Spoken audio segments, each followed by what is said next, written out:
The following program has not been approved by any sanctioning bodies associated with MLS, US Soccer, or Don Garber. It is not intended to replace actual informed opinions from soccer experts. Side effects may include propensity to spout bad takes, excessive use of salary acronyms, and a longing for the return of running penalty kicks. The World Scam is not responsible for increased enthusiasm for Major League Soccer after listening. Enjoy at your own risk.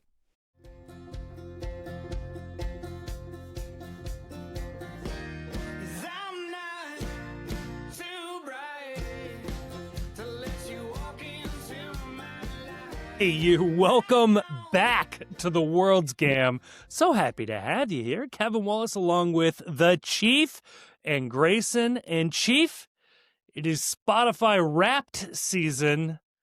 Yes. And I don't use Spotify. I do feel a little left out. Yeah, I'm not a Spotify user either. Team Apple. We're a MLS podcast. We got to support the fine folks at Apple Computer out in Cupertino for continuing to bring this fine league to us. And yeah, I've been left out of the Spotify Wrapped trend for a number of years. I'm told Apple has a replay, which feels like Sam's Choice or Great Value brand Spotify Wrapped. I don't know. The one thing I did see that was really funny today was somebody posted their Spotify Wrapped and said, "Oh my God, it gets me." And the quote tweet was just, "That's because it's using your data." Yeah, it'd be concerning if you were like, I don't know what any of this is. You have a hacked account then. Grayson. I was going to say I have another group chat too where I'm the only non-Spotify user, and they were posting the Wrapped, and my one friend who's younger than the rest of the group on the group chat said, "Man, you guys are," because like apparently there's something where it's like the average age, like what's your listening age based on the stuff that you're listening to. Yeah, and his listening age was 50. And he's like, "Man, you guys are pulling me like way out of my comfort zone, or way out of like where I should be." And one of the girls on the group chat responded with hers, and it was 21 because she's been doing nothing but listening to Taylor Swift all year. So he's like, "Yeah, I'm like one of you olds now." It's like, none of us are olds, man. We're all listening to new stuff. Everybody's going the wrong direction on that one. Right. But Grayson, do you listen to, say, your podcasts on a platform that tells you all of your statistics at the end of the year, or even at some other time? Not as far as I know. I don't use Spotify. And as you said, Apple tells you. I don't know that I've ever noticed it or seen it before. Well, like most Apple features, like their TV lineup on Apple TV, it's there. They just don't tell you about it, and you have to go find it for yourself. If I want to know what I did this last year, I'll just ask Palantir. You just pick up the phone and talk to your NSA agent. Hey man, where was I July 7th at like 11:30 a.m.? You were getting lunch with Megan. Oh, right. That's right. I forgot about that. Or just ask ChatGPT, and it'll tell you what you've been up to, as well as feeding you very interesting ads based on your previous search history and things that the AI thinks you might be into. Yes. Now, Grayson, Apple Music does give you the replay, but as far as I know, Apple Podcasts offers nothing. No, like even general statistics. Yeah. Or... I don't want to know. I don't want to know. Like, I don't want to be embarrassed by how much content I've consumed over the course of the year. And I certainly don't want anyone that I might work for to ever get access to that information as well. It's like, wait, I'm just doing the math here. There's only so many hours in the day that aren't working hours, and you seem to have exceeded that. So either you're not sleeping, or we've got some questions about what's going on between 8 and 6. It's just, it's like one of those things where it's like, okay, I played it, but don't worry, I didn't retain any of it. Yeah. Like it was all background noise. Yeah. Your favorite episode this year was the, deep dive into obscure musician here. You're like, I've never heard of him. It's like, no, you listen to an 8-hour production about him. Never heard of him. I don't know what you're talking about. Yeah. To be fair, I heard it, but I didn't retain any of it. Describes most of my TV viewing experience these days. Yeah. The second screen's got you. I'm trying to not do that anymore. The whole thing where it's like you put a show on just to have it on, but then you like stare at your phone. Right. Like if I don't want to watch this show, I'm just not going to watch it. Yeah, the problem is that if you're just playing on your phone in silence, then it really makes it awkward. Like, you've got to have that background noise to make you think that, like, no, you don't understand. I'm living a normal life. I'm not just sitting here like a weirdo scrolling videos on TikTok. That is the normal life. Yeah, this is true. That's what the AI video lo-fi chill videos are for. Okay, the 10-hour automated. Yeah, that's good. Just some white noise in the background. There you go. What I have found interesting is seeing other people's Spotify Wrapped, specifically with podcasts, is seeing the large number of minutes of content some people have consumed. And I think to myself, how is it possible someone's listening to this many podcasts? And then people will say, oh, I listen at 2x speed. I don't know that that's healthy to take, especially with this show. I don't know that it's healthy to consume takes that quickly. Like, that has to have consequences, even if it's just like your subliminal brain. Like, the takes are coming too quickly for you to process, but you're still absorbing them at some root fundamental level. Yes. And that's going to make you saying just the dumbest shit imaginable. And you'll be like, why did I say that? And it's like, well, maybe if you slowed down what you were listening to, you'd realize that you're consuming all of this content and it's impacting you, maybe in ways you don't even fully understand. Right. Yeah, it's like having like a bunch of shots, like real quick, right? Yes, right. Yes. Because it takes a minute. It takes a little bit for it to like actually kick in. Right. Yeah. You know? It's the podcast version of this edible ain't shit. You know? Yes. I better eat another one because I don't feel anything right now. Let's keep going, baby. Yeah. For the record, if you are a speed upper, hold on, Kevin. There's no way. You got to say it this way. You got to say, for the record, if you are listening to this at 2x speed, we're going to drop ourselves down. This 2x. is a dangerous practice. If this sounds normal, you're going too fast. Surely the people listening at 2x are the only ones who are actually listening, because you can't like do 2x as background noise. It just goes.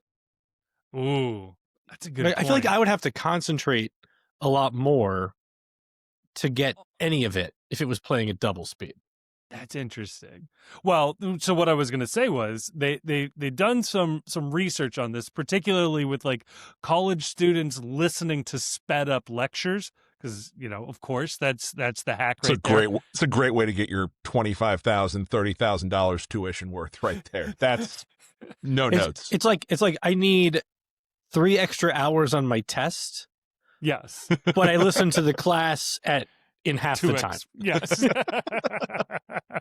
The H stands for hyperactive, Grayson. I forget the movie, but there's a great scene where like one student shows up to class and their job is to turn on everybody else's recorder, like in the class. If somebody can remember that movie for me, it'd be great.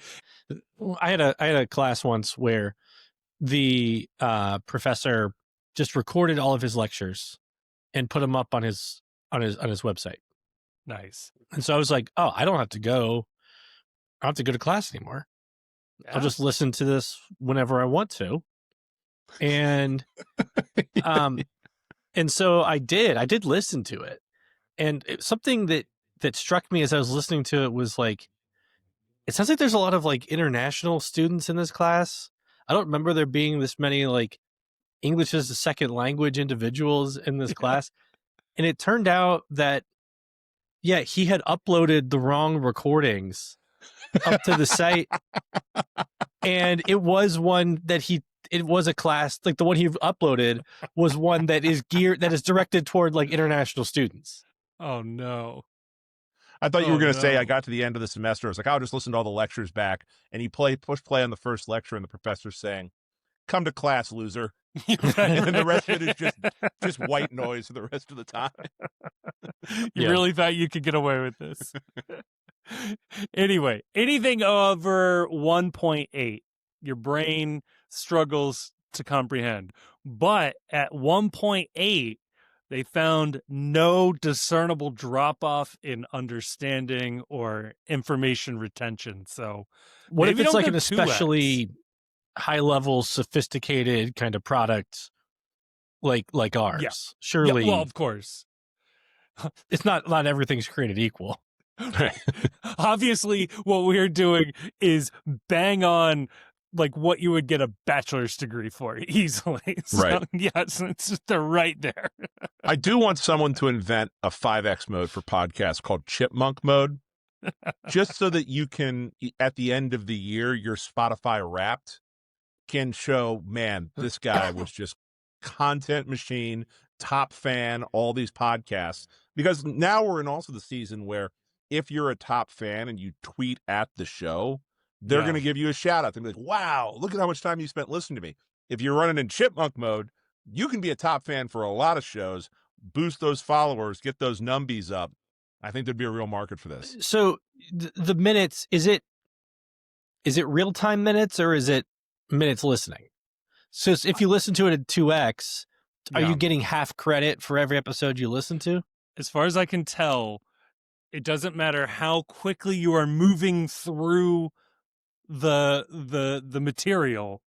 It is only measuring the amount of material that you went through in minutes, and therefore you get credit for that. So yeah, Chief's exactly right. 10x. I have a suggestion for Mr. Spotify then. Like, help everybody out right here. Okay, so the Spotify Wrapped. Olaf Spotify. Yeah. Spotify-son. Olaf Spotify-son.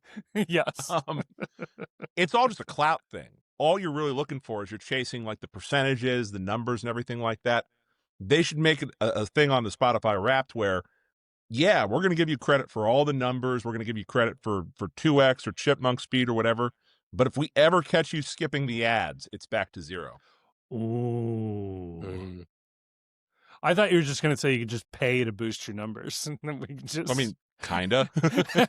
Indirectly. Yeah, right. Well, thank you for everyone who listened. We really appreciate that. Tag us with your numbers for the World's Gam. And Kevin, I don't know about you, but it's going to be really great when we get that Spotify check for all these minutes that we've provided content for their members, right? That's coming at some point. That's how that works. Absolutely. No, the closest I can offer is Spotify said we did pretty good this year as far as a new show was concerned. So we're screwed. We're screwed next year then. So how much are they going to pay to buy us out? What did they pay? What did they pay Bill Simmons? I'll take half that. Yeah, I'm not unreasonable. Something under what they paid Bill Simmons. Right. So I think percentage-wise, so the amount of consumption we have versus him, I think we're good for like $150. Right. Seriously. And if you make an offer before the end of the year, I won't even reach out to Dave Portnoy to start a bidding war. Like, you can just have the first crack at things if you do it right now. Right of first refusal through the end of December. This is an offer you quite literally could refuse, but you shouldn't. Right. How many times it can only go up from here. Right. You're getting in on the ground floor. On the ground floor of plastics. Bitcoin? Yeah, don't you wish you would have bought Bitcoin when it first started? I'm offering you the opportunity to buy in to a podcast that is definitely was started in the year 2025. Yeah. Will it grow next year? To be determined. We're in a pre-growth posture. We are. Right. I will say we sandbagged this properly because if you remember back to when we started the pod, it was in April. We sort of bought ourselves a couple of extra months. That's right. If you buy next year. If you buy now, you can get 12 months of this. Whereas if you would have bought at the start of the show, you would have only gotten 8. Like, the value proposition will never be better. We're talking a 33% increase in guaranteed. a 50% increase an amount of, because percentages are hard, and I just Yes. did that in my head, and I realized I was screwing that up. They don't require math for what I do for a living and what I majored in. Don't worry about it. Just divide by 10. It's okay. But seriously, like you can do this. You can get involved. Please reach out. I'm begging someone to buy this show. Yes, please. Or buy space on the show. Either or. I'll take whatever is offered up, to be honest. Whatever's not nailed down, quite literally. I'll take money to end the podcast. That would be a fun bribe. Oh, absolutely. Yeah, that would be a staggeringly win-win. Yeah, that'd be a staggeringly low number. $50 says you guys go away. Yeah, all right. See you later. Yeah, sold. Shit. Just head out. It's like that's like 50. That's like 50 spicy nuggets or something like that at these days. Right? It's like 2 Chipotles. You get guac though. Sometimes the cream sauce, but always the same. Always the same. You can't cross the streams on that one, man. No, fair enough. that one goes on the other show. Oh God. Well, we are here at the final game of the MLS season of 2025. Man, it has been the MLS season is so long, right? Like I had to go back and remind myself this was the first season with San Diego. Like, yeah. If you're ever curious how long the MLS season is, get married, and your significant other will definitely remind you regularly that this league is too long. Yeah, it's because there was a Club World Cup in the middle of this year. I don't know if anybody remembers that. This was the first year for cash furs. And we saw some notable players move around the league, including Lucho Acosta. And we also saw Lucho Acosta leave the league in spectacular fashion. So that was exciting. Yeah, I don't know. Thinking back, though, any fond memories of the season that was? I'm going to go ahead and say I did really enjoy the Club World Cup on U.S. soil. That's adjacent to the MLS season itself. But in a large way, it was a little bit of a preview of what things are going to be like next year when we have the actual World Cup on American soil. So that was really nice. But in terms of MLS itself, I think that the biggest thing this year for me in terms of like what I'll take away from this year is that the cash for a rule really did feel like this was the first step this league is taking into becoming a mature product and a mature soccer league. It's the baby step towards a more normalized way of moving top talent within the league. I expect that this is like the first domino that will fall that will eventually lead to some very big changes ahead of the 2027 season. But in just 1 year, you had some incredible players move around the league via the cash fur. You had Evander coming to FC Cincinnati from Portland, Lucho Acosta being immediately sold out as cash for, like you mentioned earlier, to FC Dallas. I believe Yavlich moved on a cash for as well, so to Sporting Kansas City, I believe was the way that moved. Yeah, McGlynn moved. McGlynn. So I think that this is going to be something to put a pin in and really watch this offseason as teams reshuffle their rosters ahead of the salary and roster change. And I think the proof of concept this year is that I think most of the teams that participated in the cash for market, with the exception of Dallas, who bought low on Acosta and really didn't get hosed that badly in terms of how the money ended up going. But I think most teams that participated in the cash for market, they really helped themselves and they got players that made immediate impacts on their squad.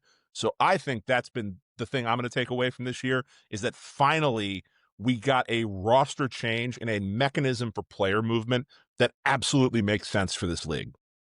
Yeah, and it's going to help the league retain more of its designated players. I mean, it's like it always felt like the way that designated players moved around the league was they had to go to Mexico first.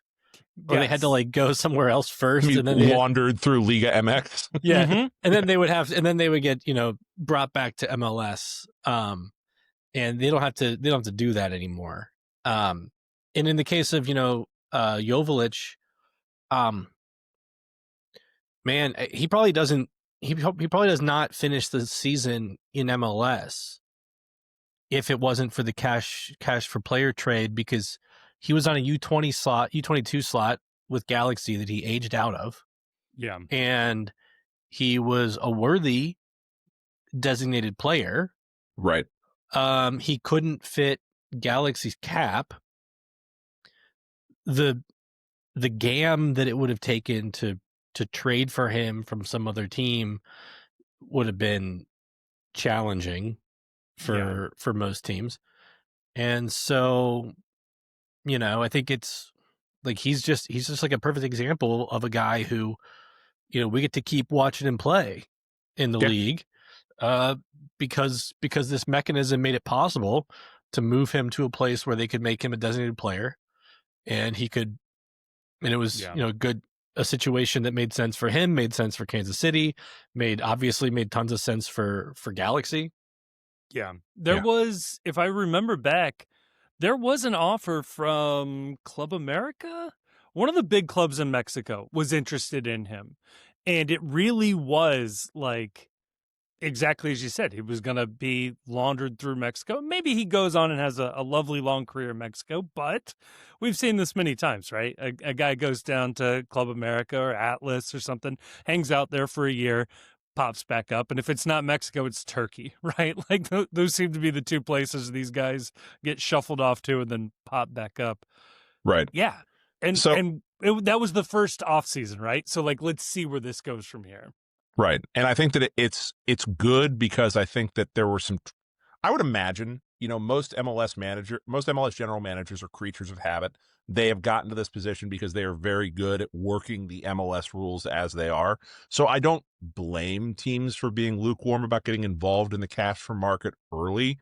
I think it's going to become a bigger deal going forward. Like I think that now that you've seen that you don't need to wait for the Goss theorem year if you're buying your designated player as someone that's been in the league already. And we saw that with Evander more than any other player this year, where he comes over from Portland, FC Cincinnati, and has, what in many seasons would be an MVP caliber season, but for just some, just off the charts numbers for Leo Messi and a spectacular season from Anders Dreyer. But when you go behind those two, Evander was probably, if you had a ballot, you would say he's probably running 1, 2, 3 with those guys as the only two ahead of him.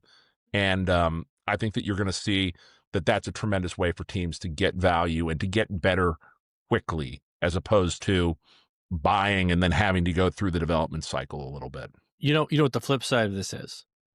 And this is also, from my point of view, another benefit. Other people may disagree, but take like the example of Jack McGlynn, right? Homegrown player at Philly. Not the best fit for what they were trying to do, but also a player who, by his qualities, deserved, a raise. He was not on enough money at Philly, and they weren't going to really give him that big raise as a homegrown. So in previous years, a young men's national team prospect would have to go. He would have gone over to like the championship or something, right? Right. Instead, he gets to stay in MLS, and play for Houston on a U22 deal. And so you'll see, I think, more of these U.S. homegrowns have opportunities to get good contracts domestically. Yep. Through and maybe there will be fewer of them moving to Europe, and that's going to set some accounts online off. Which that's a twofer. Yeah, if you ask me. Making the right people angry is always a benefit.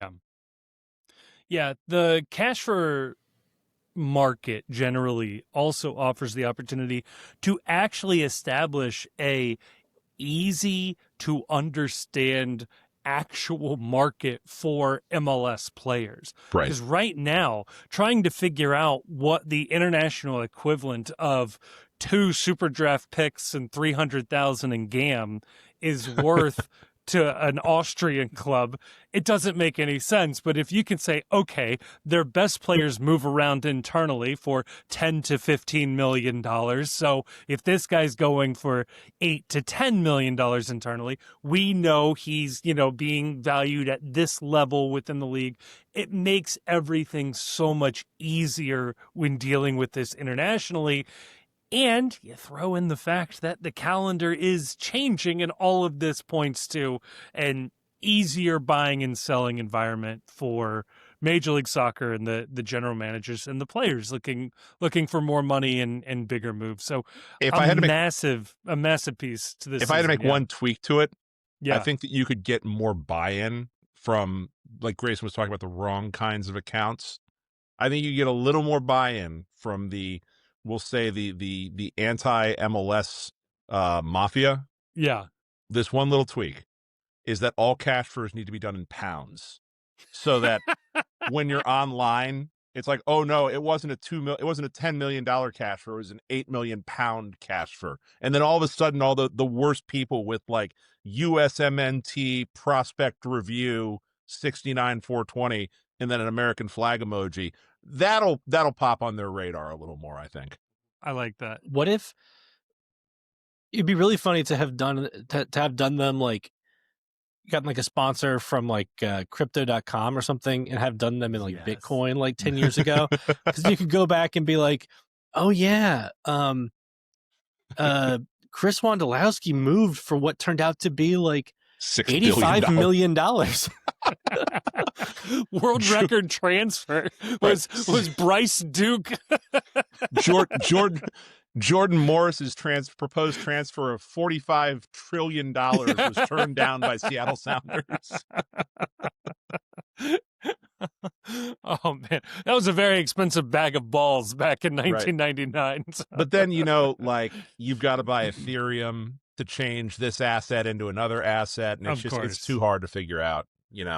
So actually, we're not trading players. So the players are actually represented by an NFT. So it's actually like an NFT that is being moved around, and then the player sort of has to follow the token. But this is great because, like we've always said, that it's kind of gross that we talk about buying and selling players on the soccer market.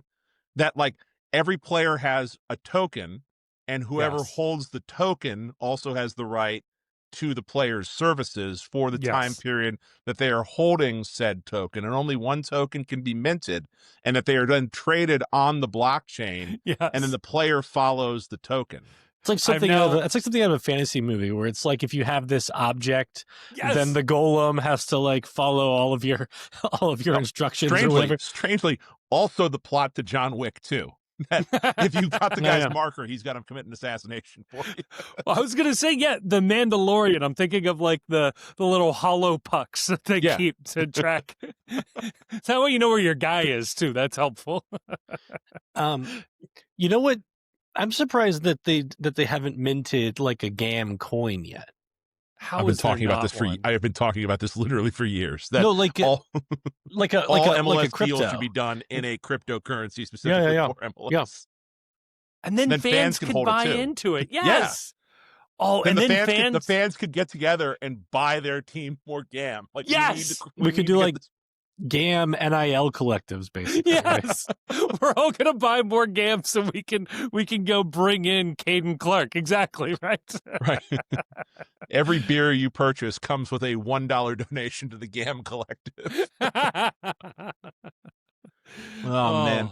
So the other thing, like what I will take away from this season, and I think this dovetails into a couple of the topics that we talked about that we wanted to discuss this year. Yeah. Is the cash fur is sort of the big change to the league. Yeah. But the other thing this year that I thought was very interesting about this is that this was the year of drop-offs for teams that we are not used to seeing major drops in performance for.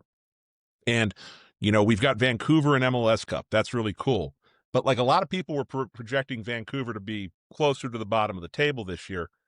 Their place at the bottom of the table was taken by some teams I don't think I personally expected to see have bad seasons this year, and I'm talking specifically about Atlanta United, LA Galaxy, and New York Red Bull. Yeah. I think that those were teams where going into this year, Galaxy and Red Bull specifically were teams that played for MLS Cup last year. You would have bet them to, at the very least, repeat and going to the playoffs. Neither one of those two teams made the MLS Cup playoffs presented by Audi, as discussed by the World's Gam. And then Atlanta United, a team we are used to being one of the mainstays of the top of the Eastern Conference, goes out and they spend a ton of money in the offseason. And one of the worst seasons, of no doubt the worst season they've ever had as a club, one of the worst seasons in the league this year overall. I was struck this year by how unpredictable this season was as regards being able to go into the year and know who are the good teams and who are the bad teams. I was shocked by how bad some of these teams that I was expecting to be good were. Yeah, I would completely agree with those examples. There are a handful of, dare I say, mainstays at the bottom. Toronto, DC, Montreal sort of lived up to expectations for better or for worse there. St. Louis, you kind of thought things were falling off in the offseason, and if you thought that, you were pretty much proven right this offseason. But you're exactly right. Like, to have the MLS Cup finalists fall off as bad as they did in Atlanta, I mean, go look back at your favorite pundits' picks. Like, they were picked for MLS Cup, they were picked for Supporters Shield, they were a lot of people's picks for finishing incredibly high, and it came down to decision day as to whether or not they were going to win the spoon against DC United. So absolutely wild. But I don't know, Grayson, who do you think had the most disappointing season? If we could go to some superlatives here. I mean, it's Atlanta. Yeah. They more than Galaxy. Yeah, because Atlanta loaded up in the offseason, right? And they brought in Ronnie Dyla, MLS Cup winning head coach. And, you look at their front office, the front office, at the start of the season was pretty stacked. I mean, it's really terrible news about Garth Lagerwey having to step away, but whatever he needs to get healthy. If I don't really know, but obviously, he's a legend in the league for, what he's done as an executive at a number of places, and that's really a tragedy to. Yeah, the league is a better place when he's in the league. Like, flat. Yeah, and I love him. Like, I think like some of his media interviews are some of the best listens that you can come across in MLS. Like, just the amount that he shares about like roster rules and front office strategy and like how they do things. I can't think of anybody else who does it like that. And just, I hope he can come back to the league at some point. But yeah, it's Atlanta. I mean, they spent the most money. They set the transfer record. They brought back Almiron. And then for them to be abysmal this year, and it wasn't like they missed all the talent either. It was just completely dysfunctional. And to spend that much money and end up like within a hair of the spoon at the end of the year, that's tough. And so I think for me it's Atlanta. The reason I'm not going Galaxy is they knew, they had some kind of necessary budget. Yeah. They went all in. Casualties, and then they had, Ricky Puig out and all that. So I think there's mitigating factors with Galaxy. I mean, I still think they shouldn't have been that bad, and they showed late in the year that they were not really as bad as they started the season. But the cap can in this league, the cap can punish you, and injuries hurt you more than probably any other soccer league in the world. Yeah. Because you just don't have that ability to go and find a replacement player when injuries strike. And not only that, the secondary transfer window in the summer comes so late that by the time you know that you have an injury to fill, so much of the season has already passed that it's very difficult to get a player in and get a player integrated in that window that can make a meaningful difference, especially for teams that lose players very early in the year or in the preseason. It's incredibly difficult to make that, even with a season-ending injury designation, which only offers you roster relief for that 1 year. And if you're trying to replace a player that is on a multi-year deal, that becomes insanely difficult because the same matter can't occupy the same space at the same time. And then you're stuck. What do I do with this guy in year 2 when my player he's replacing comes back? So it's one of the things I hope the league fixes ahead of the 2027 winter calendar switch is I hope they make it easier for teams to deal with injuries that happen to players, especially to key contributors, and offer, I don't know what the solution is, but it offers some way so that teams don't just have to suffer out a bad year when an injury happens at a key spot. And the other thing that I really, really hope that the roster rules change is, like Grayson said, Galaxy got annihilated by this idea of roster bonuses that are tied to postseason accomplishments. And if you're signing players and their salary has some component in it for winning MLS Cup, look, I get that it's compensation, and I get this idea that, you don't want teams to be able to hide compensation as incentives. Yeah. But there needs to be something. Like the NFL has a distinction between incentives likely to be earned and incentives unlikely to be earned. At the very least, we should be able to agree that teams should not be punished because players have contracts that include roster bonuses for winning MLS Cup, because that is a type of compensation that absolutely no one goes into the season intending that they will earn that bonus. That is a fortuitous addition to the contract, and that shouldn't be the difference between keeping a good player and having to gut your roster. Yeah. Nobody would hide compensation there. No. Right. Like you can't, because only one team wins MLS Cup, and there's too many different things going on.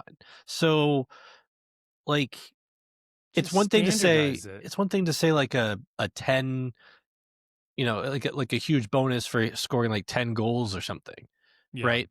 But like you can't be like, well, so we can only pay you this much, but don't worry, we're gonna hide a bunch of money here, and we're just gonna win MLS Cup real fast, and you'll get it. MLS hates this one cool trick. This one cool trick to hide money in places. Just turns out you're all winners. You're all winners. Players get whatever it is, 10% or some amount of money, whatever is larger as, standard. You don't even need to do that. It's discretionary owner spend. It's sure. If your owner wants to be generous, if your team wins MLS Cup and and you really think that's an incentive to sign somewhere, is that your roster bonus, your bonus for winning MLS Cup at Galaxy is $500,000 a player, whereas your bonus for winning MLS Cup at St. Louis is only $150,000. If that's really the difference in how you determine where you're signing, so be it.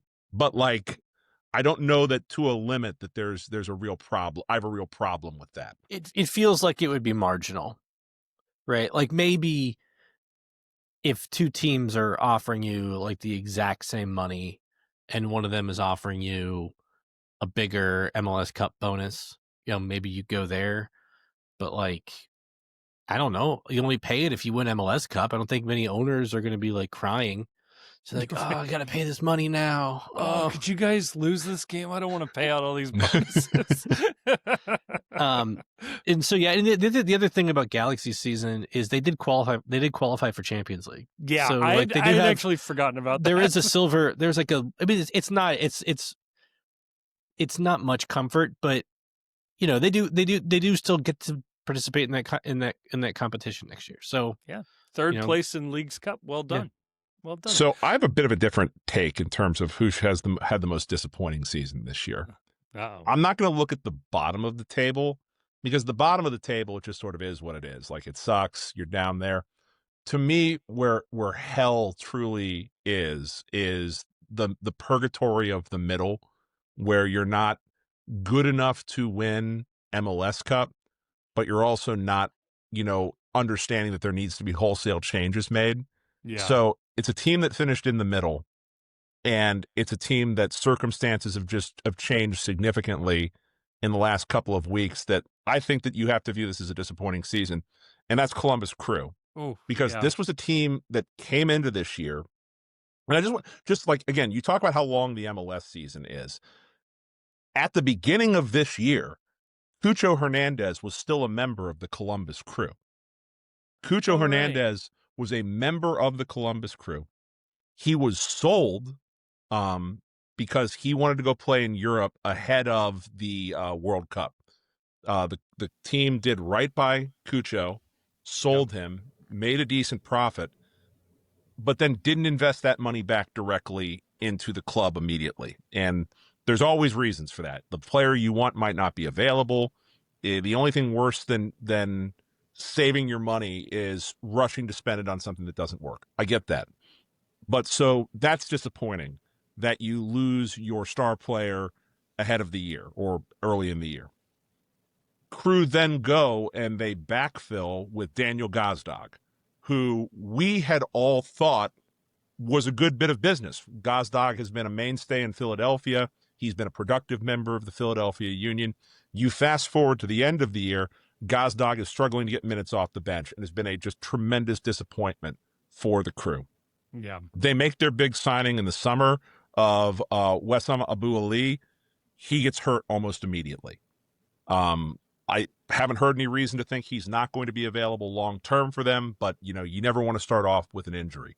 But gets hurt after just long enough of looking like the real deal. Looking like the real deal. Just enough to tease you. So all of that together, Crew go into this year thinking that they are one of the betting favorites to have a shot at winning MLS Cup. They limp into the playoffs. They go out in the first round to their rival, FC Cincinnati. And then after the season ends, they lose Wilfred Nancy, who is universally considered, I think, one of, if not the best managers in MLS. And not just a great manager, but a manager that has his style and his fingerprints are all over how this Columbus Crew team plays, how their roster has been built, and what it is that makes that team run, and what has been part of this team's incredibly successful run these last few years. Yeah. So you went from a team that had designs on MLS Cup to a team that now lost to your rivals in the playoffs, is in a managerial search looking to replace someone whose tactical acumen was a large part of the reason why you were confident as a Crew fan. There's rumors that he's possibly going to bring some players over with him to Celtic. We don't know about that yet. But in terms of like start of the year vibes to end of the year vibes, look, Atlanta's going to be able to spend. Like Atlanta, Arthur Blank is always going to be spending. LA is always going to be a premier destination for players, and LA is going to bounce back. I wouldn't be so certain that the Crew are right back there immediately. They historically have been a great team in MLS, but this is a big test for Issa Tall. This isn't Bezbachenko doing this rebuild. This is a big test for Issa Tall. And looking at everything that happened, for me, I think that the most disappointing year, start to finish, I think it's Columbus. I think it's a solid argument, and we'll see what it looks like next year. But yeah, like this is, you've got ownership that I know fans are questioning how much they're willing to invest. A lot of fans were looking to get rid of Tall after the playoff loss. Like it's gonna be dicey as to how they play this out. And yeah, like to that point, like Galaxy's pretty happy, it looks like, with Vanny. I mean, we'll see how next year goes. And Atlanta already brought in Tata Martino, and their fans are pretty excited about that. To be determined what Columbus does. Is it Johan DeMay? Is it Gio Cervasi or somebody else from around the league that comes in? To be determined. But I mean, they've got to go out and they've got to find a tactician. Like, that is a roster that is built to play a tactical style that very, very few teams in this league play. I don't know that there is I don't know that there is a ready-made fix for Columbus. And that's part of the reason why I would be nervous if I was a Crew fan, because you are asking Issa Tall to go out there and find something for which I don't think there is an answer domestically. Yeah, I mean, there's two choices, right? One is you have a roster that's already set and already is pretty good. Pretty good. Yeah, right? I'd agree. And so do you want to try to just kind of stay, more or less on the path you're on? Maybe assume Abu Ali comes back healthy next year, right? Or do you look at it and say, well, we're going to bring a different tactician in who's got more of a track record? Because if you want to do the same, I mean, it's like there's a Harvard business school study I read a few years ago where it's basically like when you're hiring a CEO, if the company is on a good trajectory, you make an internal hire. If change is needed, you make an external hire, because internal hires are going to not rock the boat really, and whatever direction the company's going, that's the direction it's going to keep going.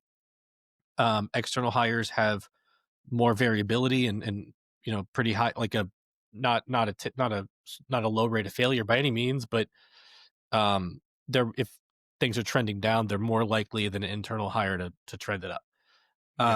And so for like the analogy here would be somebody like Johan DeMay, who by reports is not going to Celtic. So I don't know if we should read into that or not. And the other person who is currently out of a job is Laurent Courtois, right, who was Nancy's assistant and the Columbus Crew 2 manager before he got hired by Montreal, and didn't do great there, but like, I don't know, it's a who two-team. does? Yeah, who does? Nancy did well, and basically, not a lot of other people. So, and so you could look at either of those and say, we know this team plays well in a Nancy type system. And both of them are familiar with that kind of system. They're both familiar with how Nancy was coaching the team. And, maybe that's the move, right? Yeah. Or alternatively, you could find somebody who's got more of a track record as a head coach, but maybe doesn't play the same system, and just hope that they can come figure it out because they've demonstrated that they can run an organization. Yeah.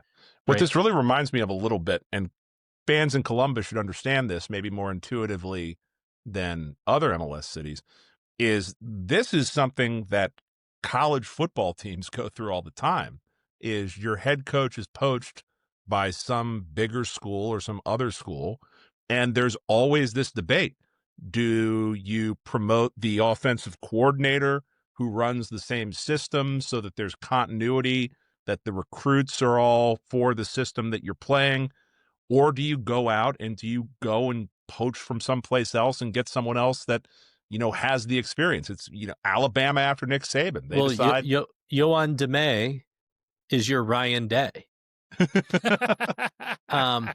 And so if they go that route, and they win a lot of games and never beat Cincinnati, I don't know, I could probably live with that. Right. Who would you rather be? Would you rather be Alabama hiring Kellen DeBoer from outside the house, or would you rather be Notre Dame hiring Marcus Freeman from inside the house? That's two successful examples. I can think of just a ton of unsuccessful examples going both ways. Chief, I do worry that the alternative to Kellen DeBoer is actually Lane Kiffin in Alabama. So careful. Yeah. I also think this makes Laurent Courtois Brian Hartline, just to continue the analogy all the way through. South Florida Bull Brian Hartline. Yeah, exactly right. Which is basically the Montreal of college football. So that works. I'm always saying that Tampa, Florida is the Montreal of America. Hey, culture. The Rays at one point tried to split their whole daggone season in Montreal and Tampa. So they would agree with you, actually. Just head down to Ybor City and start speaking French. You won't be able to know the difference. It's all the same thing. Right. So like New Orleans would be the Montreal of the United States. Right. Tulane's still looking for a head football coach, too, as I Laurent Courtois is on the market. There we go. Johan DeMay to the Green Wave. Grayson, if it's not that, it's like Burlington, Vermont, right? It's just like right over the border. On the flip side, who is happiest with their season in Major League Soccer? I can think of a couple of examples. For me, I think it is Minnesota United. I think that this season ended in disappointment, both in the Open Cup and in MLS Cup. Don't get me wrong. However, relative to expectations, what they got in Eric Ramsey, who, by the way, did not start the season with this team. They started off with an interim head coach and waited a long time to hire him. Ended up coming up with a very unique style of play that I think you could say had an impact on the Premier League this year and continues to. I think they've gotten quite a bit out of what little talent or what little investment, I should say, had been in this team. They ended up selling off one of their key pieces this summer. However, I think it is an upward trajectory for this team that you have to feel nothing but positive about going into next year. So obviously teams that win trophies are going to be the happiest. But if you take that off to the side for a second, I think Minnesota's pretty happy with how this season went. I worry about Minnesota. I worry about it. I worry about teams with like kind of gimmicky styles, because part of what Minnesota style does, right, is it like equalizes the talent, so you can perform well due to your exploit even with less talent than your opponent. And so I feel like in those styles, like signing better players has diminishing returns, right? So how do you reliably improve over what you did?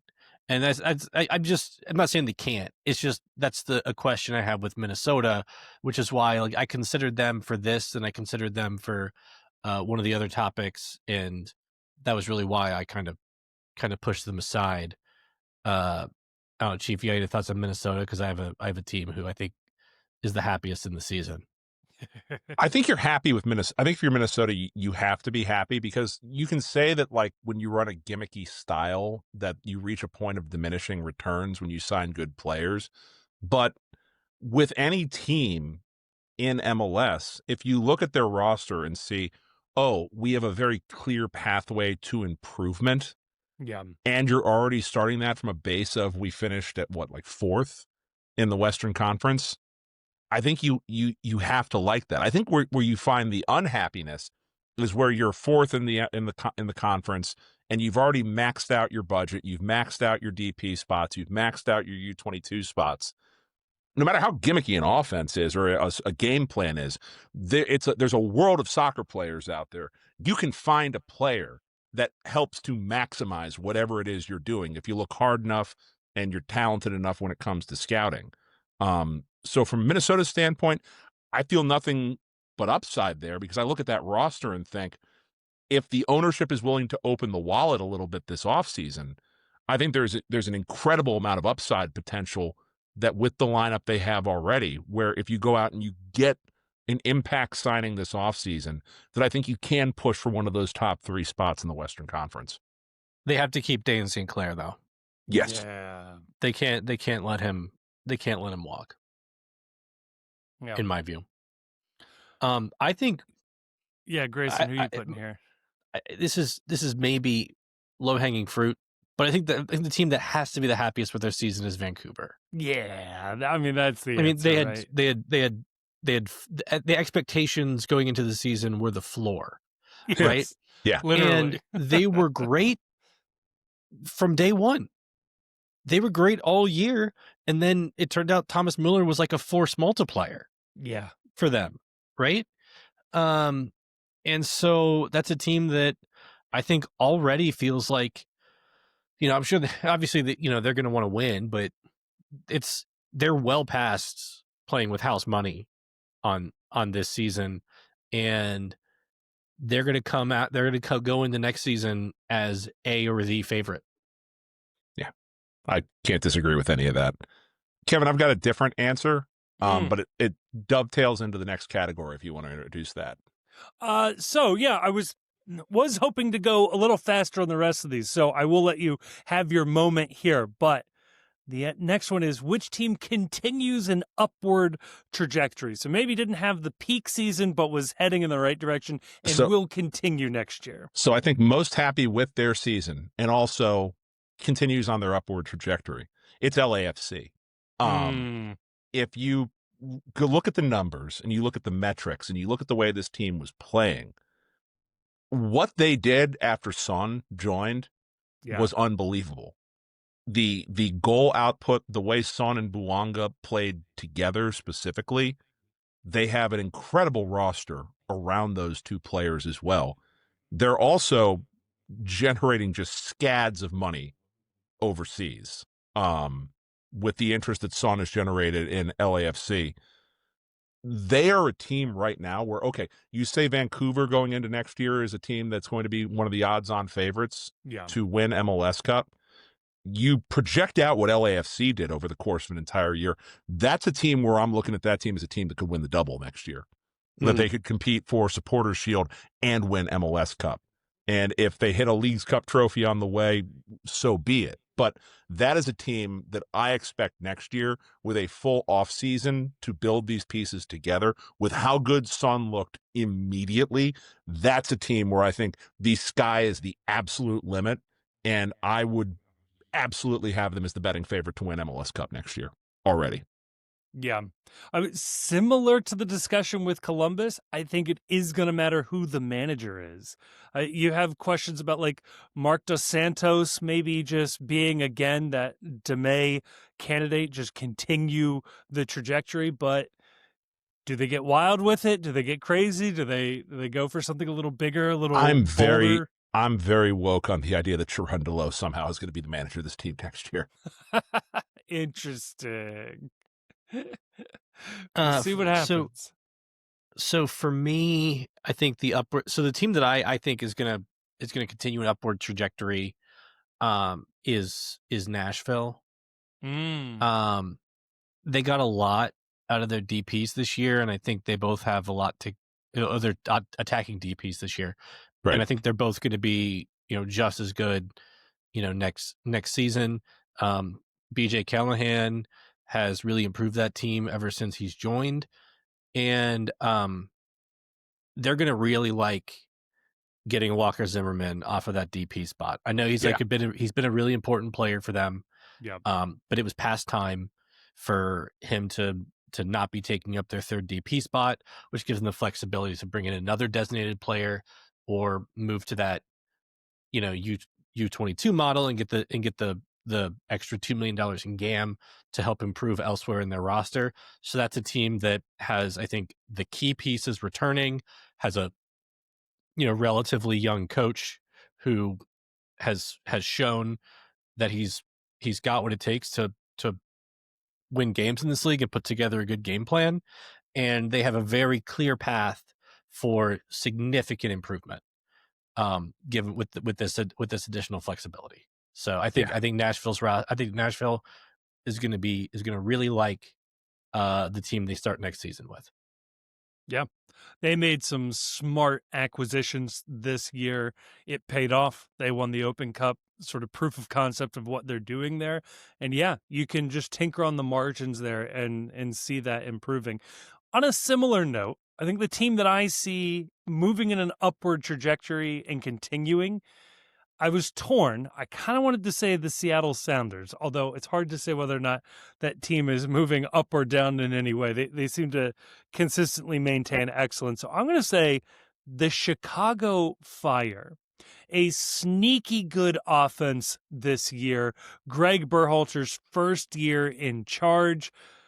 Give them a little more time to get out of bad contracts, move some players on.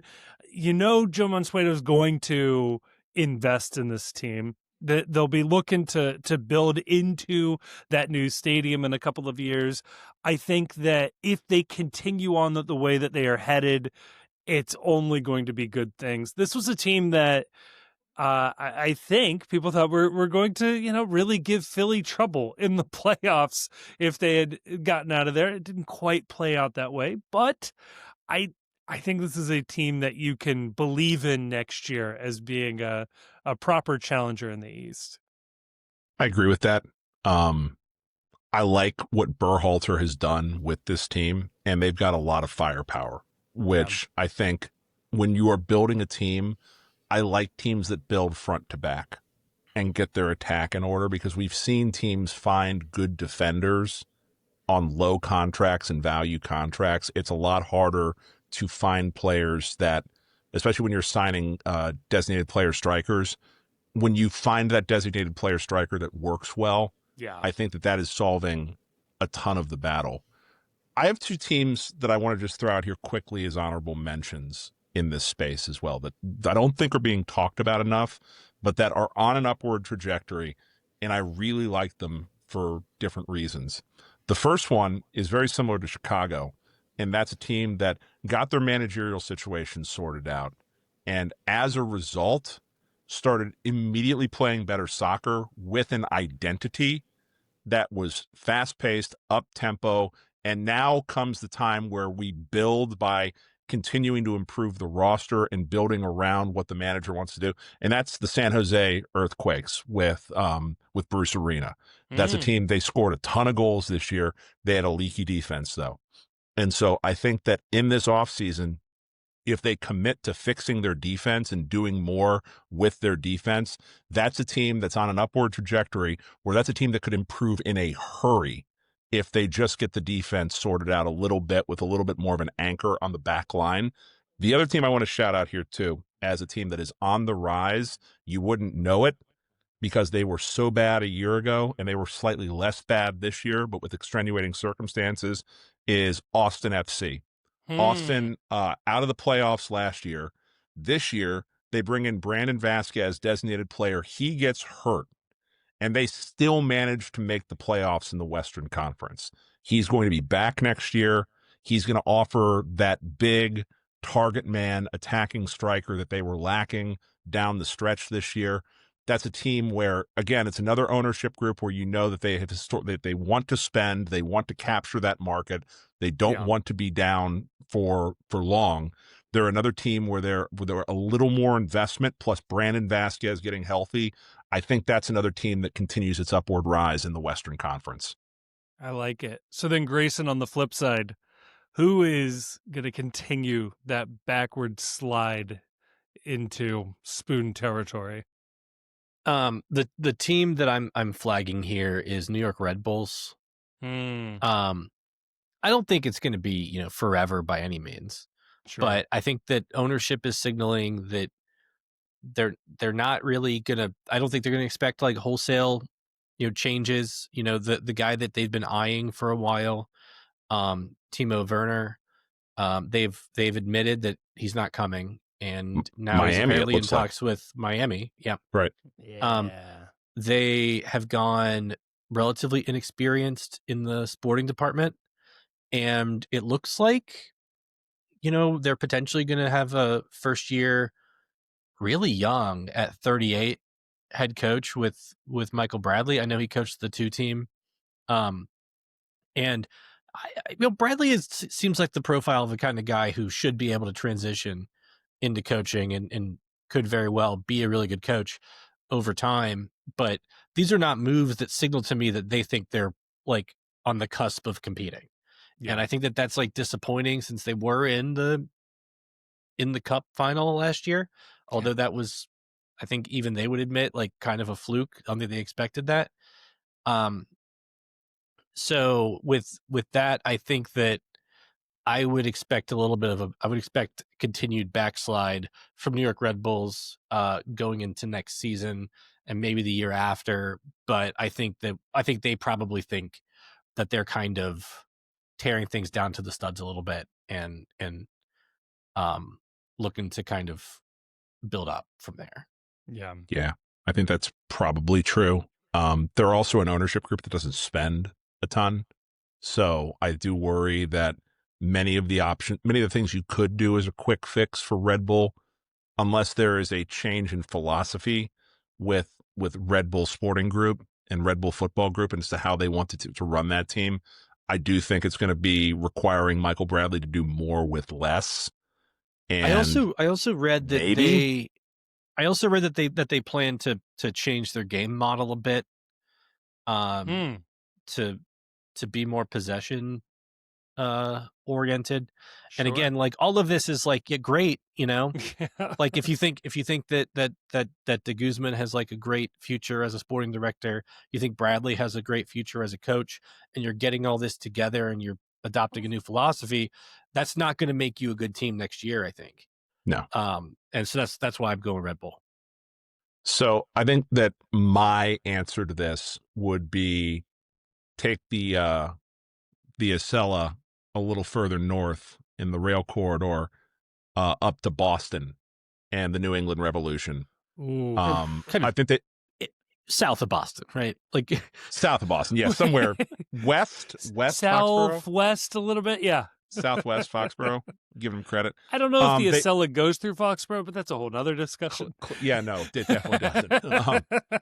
Well, they just appointed Marko Mitrovic as their manager, U.S. youth manager. I want to say he was just recently led the Olympic side last year to a not too stellar finish.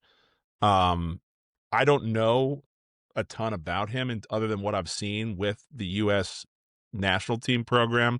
They're following a similar model to what San Diego did with Mikey Varas, but there just isn't a ton of talent on this New England team. He is a first-time club manager, I believe. Yeah. So all of his previous experience has been with the kids on the national team. And I'm sure that's great, but it's a lot different managing Carlos Gil than it is managing a 19 or a 20-year-old that, is barely old enough to shave and traveling abroad for the first time. I'm not saying it's not gonna work, but I think it's going to get worse for New England before it gets better. And it's going to require something that, the Crafts just haven't loved doing. And there's going to have to be some discretionary ownership spend here. Like, if they want this to turn around quickly, we have seen that in this league, the price of doing business and the price of upward mobility in this league is you have to be willing to go out there. And nowadays, you have to be willing to spend $8-10 million on a designated player. I don't see Robert Kraft being eager to do that. I don't see that happening right away. Maybe as they get closer to opening that new stadium, maybe the spend goes up.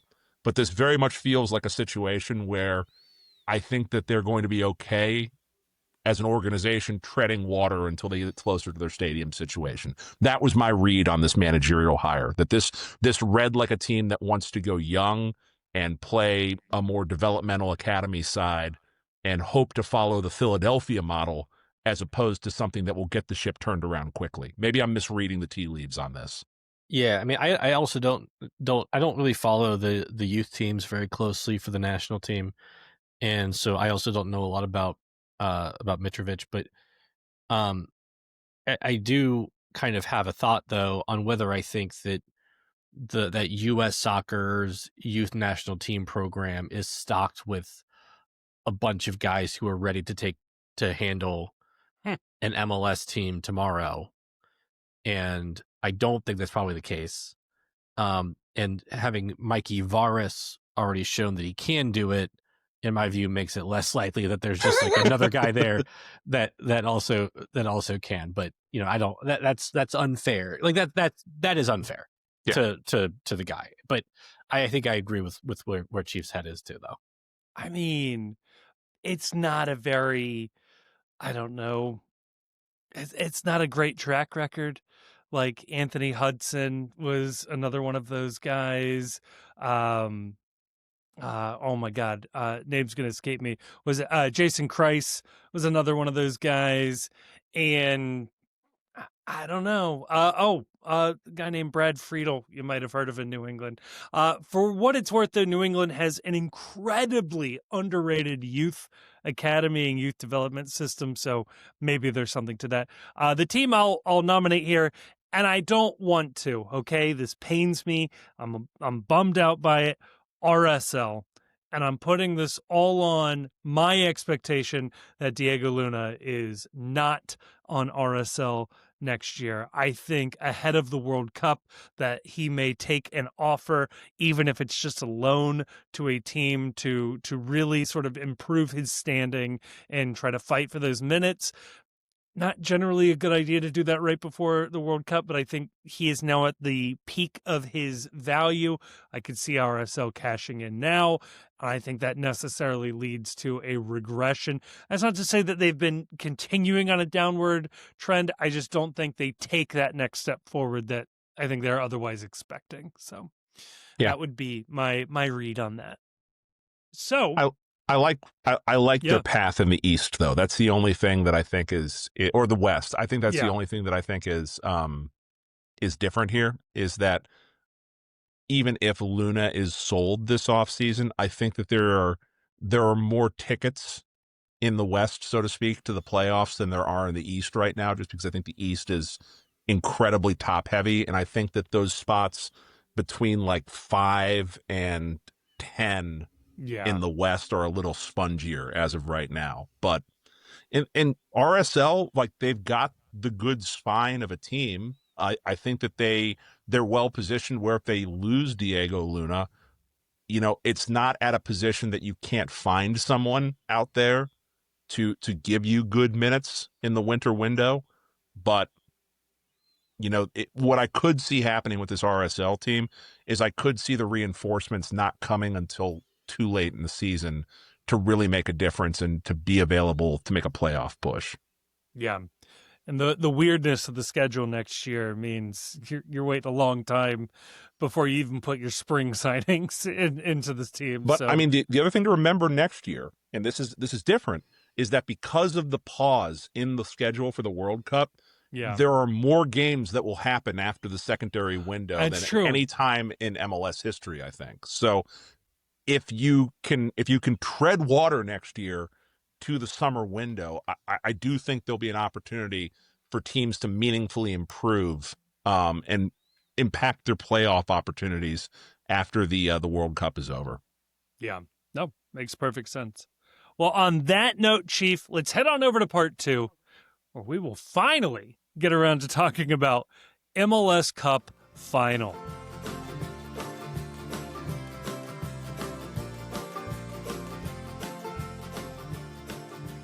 All right, we are back. It's MLS Cup time, baby. This is it. The MLS Cup presented by Audi, as discussed by the World's Gam.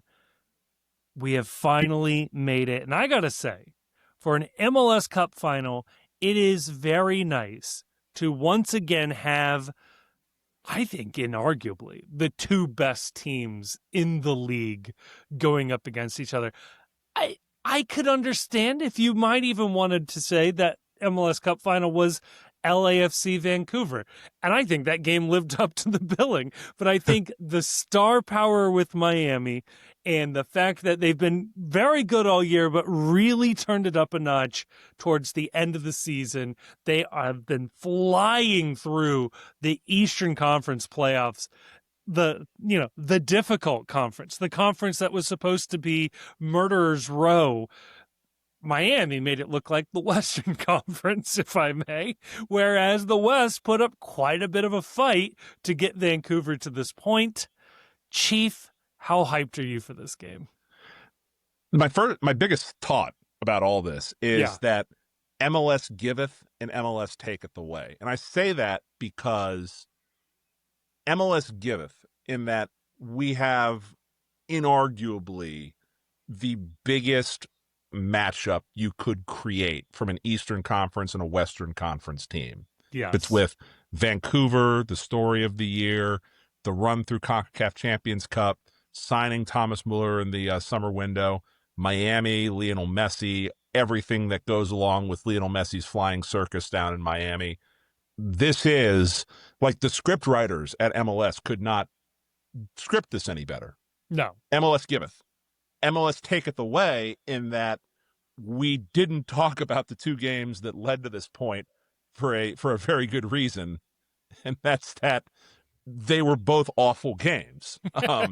San Diego, Vancouver was an awful game. Miami versus NYCFC was a curb stomping. Like, the Eastern Conference and the Western Conference finals were god awful. There's no two ways about it. There's nothing to break down. There's no interesting insights to offer other than the clearly superior team won in both cases. So I appreciate that for having to sit through those games, we at least now get this game right here. And in terms of hype, I'm at 11, man. This is cool. Like, this is really, really good. My only gripe is that they didn't find a way to move this to the Hard Rock Stadium and have a bigger crowd. And that because they're chasing a European audience with this game, that it's going to kick off at like 3:00 in the afternoon in like the dead middle of it's on Saturday, right? I think. Yeah. So in the dead middle of college football at 3:00 in the afternoon, like put this on at 8, man. Make this an MLS at night. Give everybody a chance to get excited about this, or at the very least, like 6. That's when they kick the Super Bowl off. Yeah, I do think they're trying to duck some of the bigger college football games. You got the Big 12 championship starts at 12, and I think the next big conference championship game is at like 4 or 5. So I think they're trying to thread the needle with this start time, but I don't know. Grayson, is this about the stars in this game, or should we be framing this matchup differently? So I was actually just going to say, like, I think the only thing that I find a little frustrating is the emphasis I've seen everywhere on Messi versus Muller. I mean, obviously those are the two biggest stars for each team, and that's a natural way to go. But I think that sells Vancouver short to me. Yeah, because Vancouver, like, obviously Miami is Messi. His fingerprints are all over the roster. He's got his buddy coaching the team. That's very much, Messi, right? Getting into fights with Maxi Morales during the middle of the NYCFC game, if you believe Blue Sky. That team was built, to Messi's specifications. Yeah. Thomas Muller joined an already really good team. Yes. Right. And so, Vancouver could be in this game even if they had not signed Thomas Muller. So I think it just sells what Vancouver did a little short to reduce it to Messi versus Muller. But what I do think this is it's a test of, like, Vancouver is still a, like, very traditionally built MLS roster. Like, it's a regular MLS roster. Yeah. Like, this is it's got, like, guys like Sebastian Berhalter doing the Sebastian Berhalter type roles. It's got guys like Brian White on it. It's got, the only wonkiness is Muller is on TAM through the end of the year, and then next year, if he comes back, he's a designated player, which is it's the Gareth Bale deal. It would be the closest analog to that. But this is like but Vancouver it's an MLS team. Yeah. And Miami isn't. Like, whether you like, regardless of how many roster rules you think that they're allowed to bend, even if you think that they're entirely roster compliant, they still have a bunch of players on sweetheart contracts that they agreed to play with Messi. right? Yeah. Like so even if they were roster compliant, it still would be a better roster than anybody else would be able to build under MLS roster rules. That's before you go into like the number of international slots they're using and the Rodrigo de Paul deal and whatever, which we don't have to belabor here, right? Right. But Miami's not an MLS team. Vancouver is. And like that to me is the more compelling narrative. Yeah. It doesn't bother me so much because like I was born and raised on NFL football, and it was never, the New England Patriots versus the Kansas City Chiefs. It was Brady versus Mahomes. It was Brady versus Peyton Manning. And yeah, there's 21 other starters on both these two teams. So I'm kind of enjoying that because this is probably as close to being able to market an NFL match or an NFL game to the American audience as we've ever had in MLS Cup, where it is two world level superstars, where like people that are household names, even if you just casually follow soccer, like even if you're just the type of person that I play FIFA and occasionally news comes across my timeline when I'm watching SportsCenter or on Facebook, or I watch the World Cup every 4 years. You know who Lionel Messi is. You know who Thomas Muller is. I can't think of the last time that happened in MLS Cup. Like, it has been a minute since we have had this level of star power. So I'm not going to get upset with that. What I do love about this as well is that you are talking about, if you are trying to at all sell a match to the casual audience out there, Yeah. you've got the star power. But then when you look at the underlying numbers, the odds are both these teams are going to play an incredibly entertaining game because this is number 1 and number 2 in XG in MLS. These are the two teams that are the absolute best in the entire league at creating high quality scoring opportunities. This is almost certainly going to be a game where you're going to see multiple goals scored. If not multiple goals, you are going to see incredible chances and incredible shots and incredible shot making opportunities. So to me, the bigger story here, even bigger than the star power, is that we got the two teams that are the best at doing what it takes to win a soccer game, and that's putting the ball in the back of the net and creating opportunities to put the ball in the back of the net. And as a neutral, who I'm just not invested in the outcome of this game at all, that's all I want out of MLS Cup Final. Give me entertaining soccer that is played at a high level with high level attacking pieces. You're going to get that in this game. Yeah. And this is a game that I feel comfortable recommending, neutrals, non-soccer fans to watch, because I am extremely confident that these teams will deliver. Like, I think this will be a lot of fun, a sort of clash of styles. All of that stuff is going to go really, really well in this one.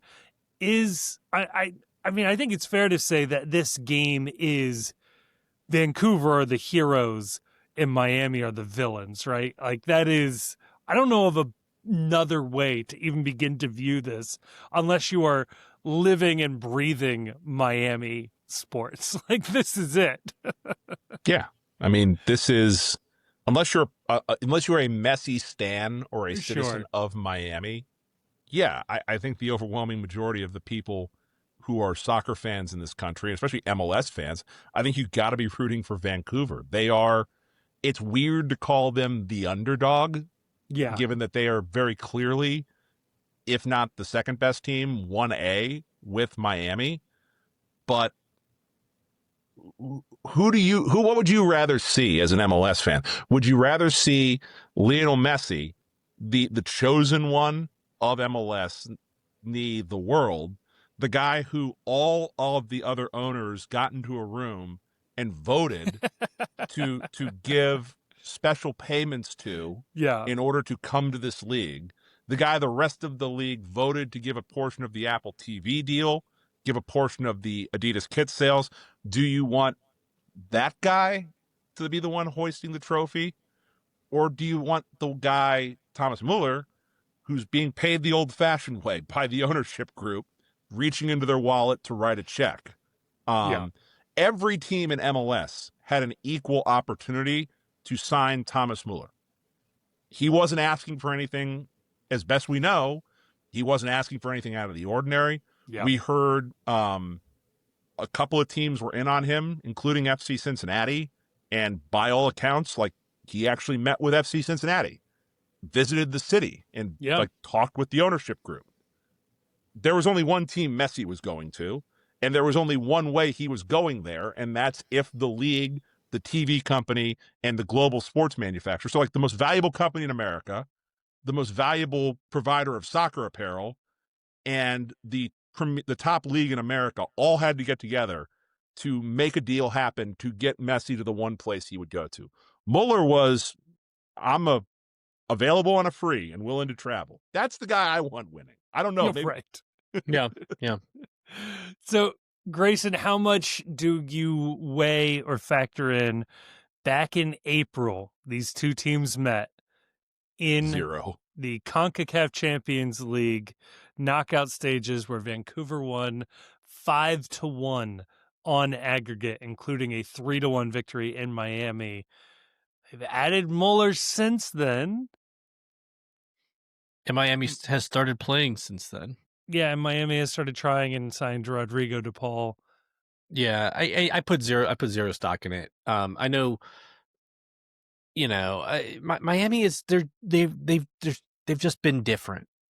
They've just been different late in the season and into the playoffs, and it's almost like they added players, Right? Like I know they've made some personnel changes, like they've made a couple of changes to their lineup, including benching Luis Suarez, but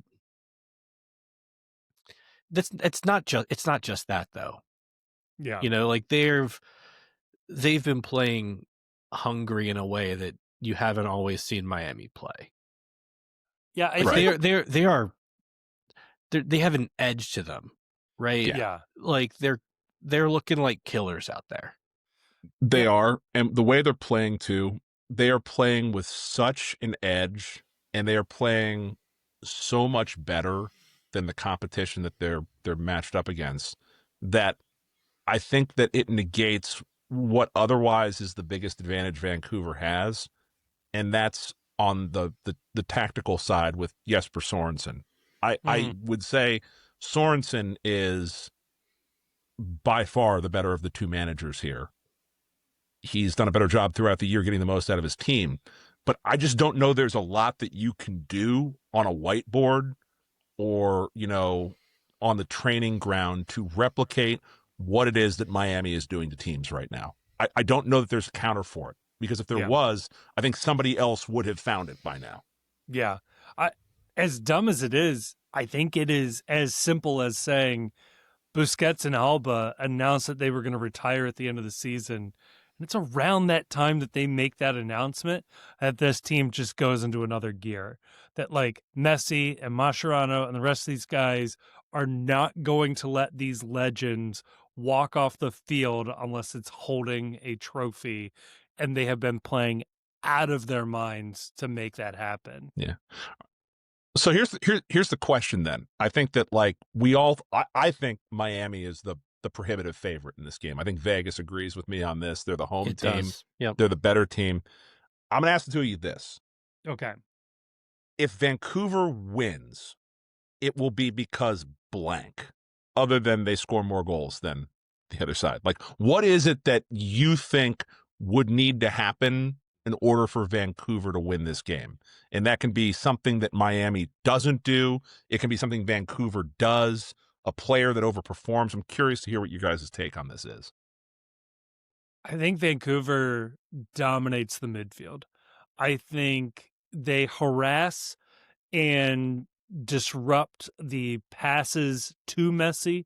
I think they attack Busquets, and I think that they dominate the middle of the field, and they'll let Alba do what he does outside. That's fine.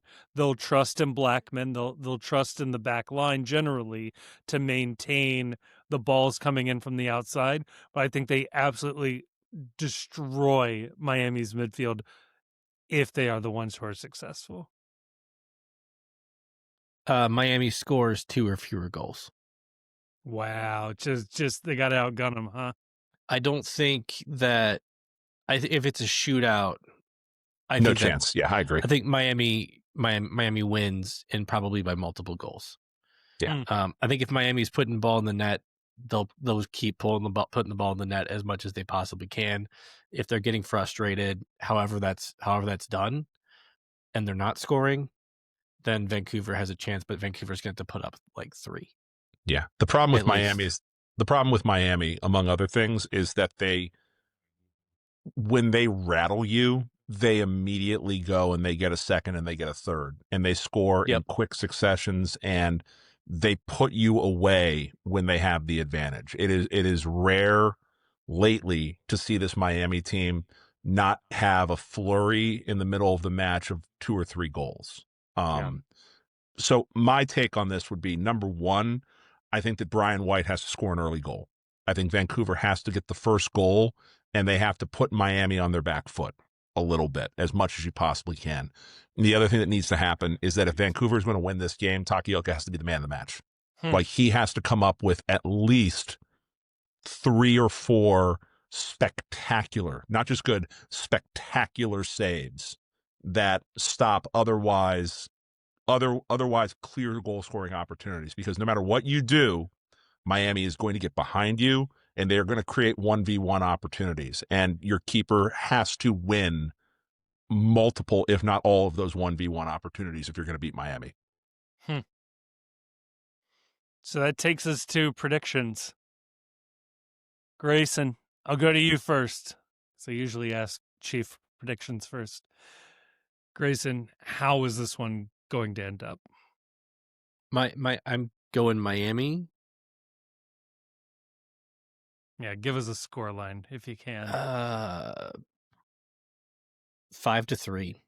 Wow. That would be a fun game. Yeah, Yeah. I think it's going to be a fun game. I think everyone needs to watch this one, because it's about as good of an MLS Cup as you could possibly hope for. Yeah. This is the ultimate second screen or first screen activity game, where on Saturday, college football on one screen, this game on another screen, like locked on. Miami wins 4-2. Wow. And I think Miami puts them away late. I think it's going to be one of those games where it's Miami up 2-0, Vancouver claws back by 1, Miami scores again 3, then to 2, and then Miami gets the late one for the 4th to be the clincher. I am going to go out on a limb and say Vancouver wins 3-1. And I think it is mainly 2-1 for the rest of this game, for most of this game. But Miami emotionally falls apart in this one. Multiple red cards as the egos can't handle it. and Vancouver gets a sloppy late one. What I am very interested in for this game as well, and where another if you're looking for hope as a Vancouver Whitecaps fan, number one, you have a phenomenally talented side. Like the top to bottom, there is not a weak link on this Vancouver team, which is part of the reason why they're here right now. Everyone, you have gotten quality out of all 11 players that have been your starting 11. There's quality on the bench. Your goalkeeping has been way better than you thought you were going to have at the start of the year. That's number one. Number two, the other thing that I think that is non-insignificant here is that this game is being played in Miami. I would be willing to bet that this will be about the bougiest crowd you will ever see for an MLS Cup. So true. Yeah. I don't think you're going to see a huge home field advantage for Miami. They don't have a great home field advantage anyway, but there's the exact thing happened that you thought would happen, which is that the supporters of the club are online complaining that they got aced out of tickets, that the promo codes leaked early, and that the prices are too high to attend. I think that there's going to be a heavy celebrity element in this crowd. I don't think it's going to be a partisan crowd that's going to really put you out of the game, which is helpful as a road team in this league. And the other thing, too, is I do think that what you said, Kevin, about this idea of going out as a champion, I think that if you punch Miami in the mouth and make them think a little bit that this might not happen and put a little bit of that pressure on them. I do think that you have a way forward in this game. I don't think it's a big way forward, but I think there's a way forward if you get out to an early lead in this game. I'd like to kind of amend my what happens if Vancouver wins. Take if in the 60th or 65th minute, a bunch of Miami players start trying to either kill or draw a red card to Andres Cubas, things are going very well for Vancouver. Yes. Yes. Just threatening people, all the good stuff. Right. Old South American rivalries begin anew. I think it's gonna be a good game. I think it's gonna be fun. It's the last game of the season, so enjoy it. It is. We only have so many more of these December MLS Cup playoff games left. We're counting down to the end here. This is the second to last December. The penultimate, if you will. Wow. Yeah. They got lucky with a Miami home game. We did. And if you've listened this long as well, we did a couple of superlatives this year. I believe we're doing next week or at some point the Gammies, the World's Gam Awards. We're looking for categories. You can submit those to us online. Hit us with a DM. We're going to make some categories up, give some official awards out once the season ends. So look forward to that. Enjoy the game and bring back the mutiny.